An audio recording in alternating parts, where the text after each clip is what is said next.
बिस्मिल्लाहिर्रहमानिर्रहीम, अस्सलाम वालेकुम, हेलो एवरीवन। उम्मीद करता हूँ आप सब खैरियत से होंगे। आज जो हमारा टॉपिक है that's from stylistics, types of stylistics. Stylistics है क्या? किसी भी राइटर के लिखने के तरीक़ों को स्टाइल कहते हैं। अब ये स्टाइल की स्टडी करना, ये स्टाइलिस्टिक्स है।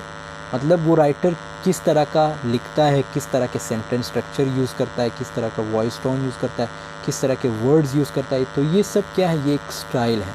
हर राइटर के लिखने का अपना एक स्टाइल है। विलियम वर्ड्सवर्थ का अपना एक स्टाइल था लिखने का, विलियम शेक्सपियर का अपना एक स्टाइल था, एस.टी. कोलरिज का अपना एक स्टाइल था, इवन अल्लामा इकबाल जो हमारे पाकिस्तानी राइटर थे या पोइट थे, उन सब का अपना अपना एक स्टाइल था।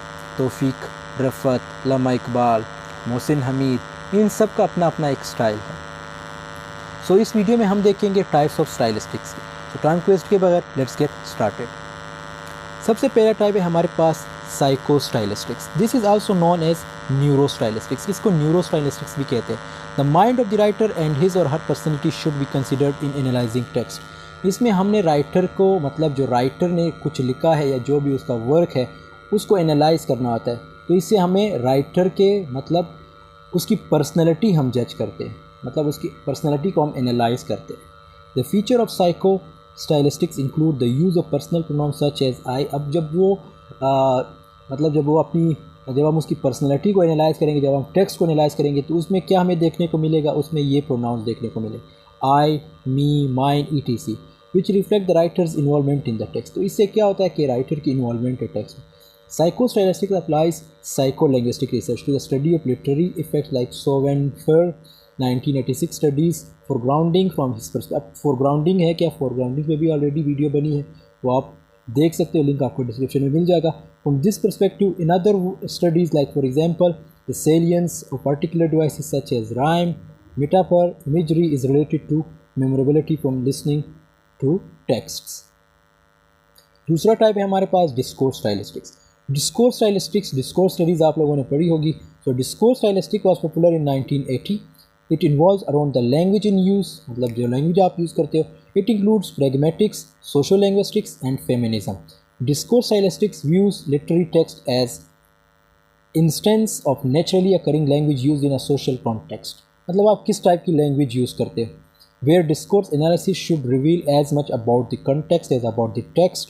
तो आप टेक्स्ट को एनालाइज करते हो। Discourse stylistics at its best will necessarily be thoroughgoing interdisciplinary, even transdisciplinary endeavor in carrying out discourse analysis. The following must be considered like the language in use, conversational, मतलब आप लोगों ने जो conversation है उसको analyse करना होता है। तो ये क्या है, ये डिस्कोर्स स्टाइलिस्टिक्स है, जिसमें आपने पॉलिटिकल स्पीचेस होते हैं, कोऑपरेटिव प्रिंसिपल्स, ये आप लोगों ने पढ़े होंगे स्टाइलिस्टिक्स में, सॉरी ये डिस्कोर्स स्टडीज़ में। The analysis of language in social context, political, religious, culture context, इन सब को आपने देखना होता है, आपने एनालाइज करना होता है कि किस तरह के वर्ड्स जो हैं, जो स्पीकर है वो पोर्ट्रे कर रहा है, मतलब वो बोल रहा है। तो ये सब कुछ आपने देखना होता है। Discourse analysis relies on a wide range of disciplines. Forensic stylistics in the application of stylistics to crime rejection. तो ये क्राइम से रिलेटेड है। Through the analysis of language use at different levels of language description it is possible to determine the author of a text. This may be also applied to confessional statement to the police issues like voice recognition. तो इसमें voice recognition की बात करते हैं, और identification of regional accents, और जो हर इलाके का अपना एक एक्सेंट होता है उसको हम जो है देखते हैं। और open study to arrive at useful conclusion in terms of crime detection, ताकि हम जो क्रिमिनल है या जो क्राइम है उसका पता लगा सकें। तो ये चीज़ें हमने देखनी होती है फोरेंसिक स्टाइलिस्टिक्स में। फॉर्मलिज्म स्टाइलिस्टिक्स, फॉर्मलिज्म आपने सुना होगा रशियन फॉर्मलिज्म के बारे में।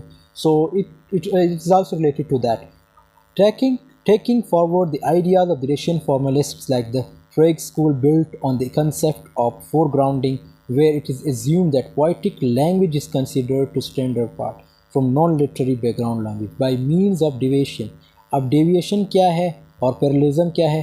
From the norms of everyday language, और parallelism according to the Prague language where how this background language is not constant. Deviation में क्या होता है? Deviation में हम rules को follow नहीं करते, और पैरेललिज्म में हम जो है रूल्स को फॉलो करते हैं, इसीलिए इसको पैरेललिज्म कहा गया है। मतलब अगर एक सेंटेंस है उसमें क्या आएगा, पहले सब्जेक्ट, फिर वर्ब, फिर ऑब्जेक्ट, तो ये क्या है, ये पैरेललिज्म की एग्जांपल। लेकिन जो डेविएशन है उसमें हम रूल्स को फॉलो नहीं करते। and the relationship between poetic and every language is therefore always shifting. Roman Jakobson has been an active member of Russian formalists and the Frege. तो ये उसकी explanation है, ये रशियन फॉर्मलिज्म जो आप पढ़ेंगे तो इसमें आप ये सब देख सकते हैं.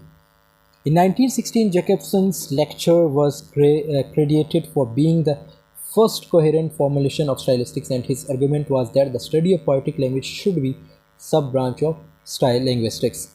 In 1940, American at Critic, ये एक्सप्लेनेशन है, आप लोग देख लीजिएगा क्योंकि हमारा मेन पर्पस जो है ये फीचर्स इसके देखेंगे, features of formalist stylistics. The importance of form and technique was stressed over the account and the specificity of literature as an autonomous verbal art was looked at. तो इसमें हमारा जो main purpose होता है वो क्या होता है, हमने टेक्स्ट को पढ़ना होता है, टेक्स्ट पे जो है हमारा मेन फोकस होता है. अब जो रशियन फॉर्मलिज्म है उसमें हमने सेंटेंसेस को देखने होते हैं, लिटरेरी डिवाइसेस को देखने होते हैं, पार्ट्स ऑफ स्पीच को देखने होते हैं. तो ये सब कुछ क्या है, ये भी स्टाइलिस्टिक्स में आता है. तो ये किस्म की स्टाइलिस्टिक्स है. इसको कौन सा स्टाइलिस्टिक्स, फॉर्मलिस्ट स्टाइलिस्टिक्स कहा गया है. Emphasis was placed on the medium by analyzing the way in which literature was able to alter artistically common language so that the everyday world could be defamiliarized. Means इसमें common language की बात की गई है. The formalist studied the various functions of literariness as ways of separate. तो ये एक नाम दिया गया था, I think if I'm not wrong, robin Jacobson ने दिया था. ये आप लोग जब रशियन फॉर्मलिज्म पढ़ेंगे तो उसमें आप ये वर्ड भी देख सकेंगे. As way of separate poetry and fictional narrative from other forms of discourse. The formalist school assigns a central role to textual features of the poetic text. वही text की बात कर रहा है, like the poetic language which relegates biographical, historical, sociological dimensions in favor of the concrete linguistic forms of the text is known as formalist stylism. इसमें मतलब हमने ये बायोग्राफी नहीं देखनी होती, किसकी, ऑथर की, हिस्ट्री को नहीं देखना होता, साइकोलॉजिकल ये चीज़ें नहीं देखनी होती. जैसे जो पिछले स्लाइड में मैंने बताया कि क्या करना होता है फॉर्मलिस्ट में, मतलब जो रशियन फॉर्मलिस्ट है इसमें हमने लिटरेरी डिवाइसेस देखने होते हैं, इसमें हमने पार्ट्स ऑफ स्पीच देखने होते हैं, सेंटेंस किस टाइप के यूज़ किए गए हैं, clauses, phrases, tone, diction just हम देखते हैं. सो ये देखें. लेकिन रशियन फॉर्मलिज्म में हम थीम और टोन की बात नहीं करते, बाकी सेटिंग भी हम इसमें देखते हैं. सो ये चीज़ें इंपॉर्टेंट है. Element of a formal analysis includes descriptions of colour, space, line, volume, mass. Again the same things are being repeated. Structuralist stylistics, structuralism का भी आप लोगों ने सुना होगा. It's all about theory, literary theory. The work of फेडरिन de Saussure, तो ये उसकी पूरी एक्सप्लेनेशन है, आप लोग पढ़ लीजिएगा. Generative stylistics. जनरेटिव स्टाइलिस्टिक्स क्या है? It was prominent in the 1960. It has to do with Chomsky's theory of syntax. Noam Chomsky is the source of generative grammar. तो इसमें हम जनरेटिव ग्रामर की बात करते हैं, where he explains the deep and surface structure.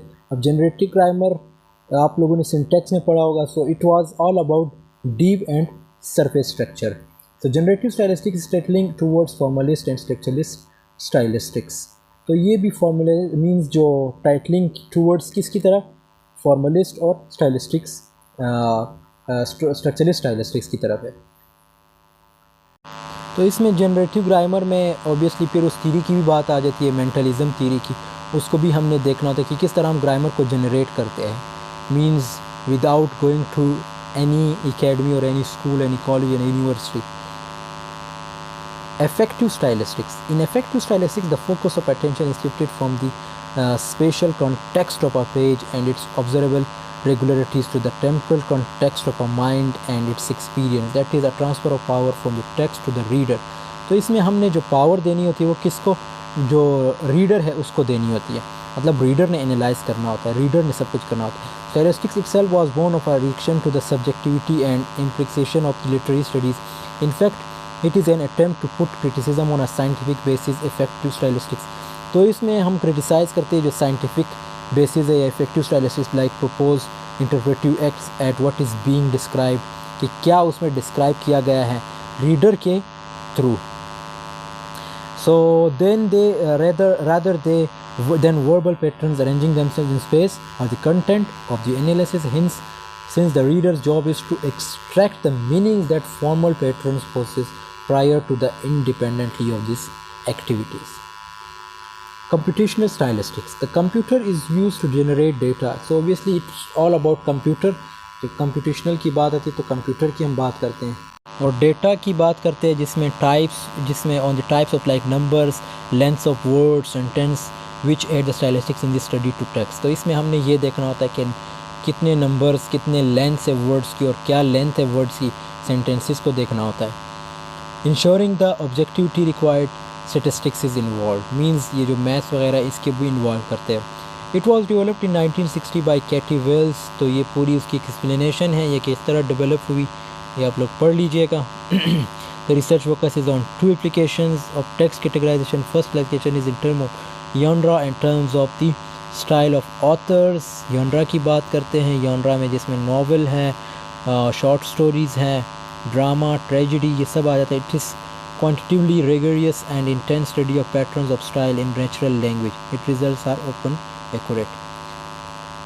फिर उसके बाद हमारे पास आता है टाइप वो है स्टेलियोमेट्रिक stylistics. Steliometric, it focuses on author with a distinctive style and often characterize the style by comparing the author's text to those of other authors. तो इसमें हमने जो author है उसका text compare करना था दूसरे author के साथ. It has to do with numerical quantitative data and stylistic analysis like features such as collocation, word length देखना होता है, sentence length, different authorship are the basis of steliometric stylistics. It is related to Cobb stylistics. तो ये related है Cobb stylistics. इसमें suppose अगर आप example ले ले शेक्सपियर की या विलियम वर्ड्सवर्थ की तो उसके वर्क को आपने एनालाइज करना होता है, उनके कंपेयर करना होता है. Expressive stylistics.